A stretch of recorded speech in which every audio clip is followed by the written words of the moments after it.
So in a landlord-tenant situation where a contractor is building out somebody's tenant space, there's a lot of risk to the landlord for that. And that's because of the laws that we have in Nevada.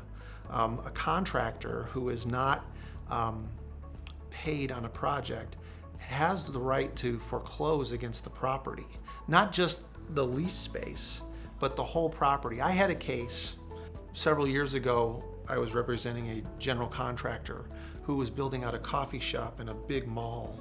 And that coffee shop got going, it went under, and it never paid the contractor. I represented the contractor. We didn't put a lien on that little coffee shop. You get to lien the whole mall.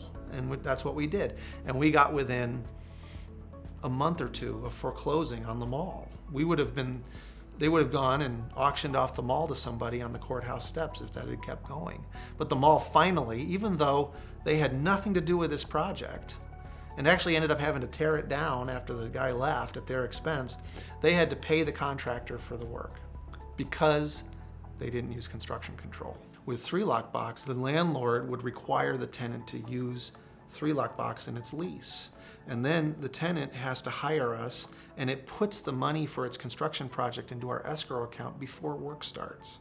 Once they've done that, a document gets recorded that that's occurred. If a builder doesn't get paid, they have their lien rights against my escrow account and not against the property.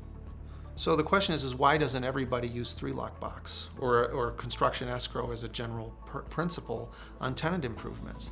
And the answer to that is not only should they use 3-Lockbox, but the law actually requires, it is a mandate of Nevada law, that on a tenant improvement, you have to either use a construction control company and fund it like I described, or go out and buy an expensive bond and record that. There is no other option. If you don't do that under Nevada law, the contractor can just walk off the project at any time.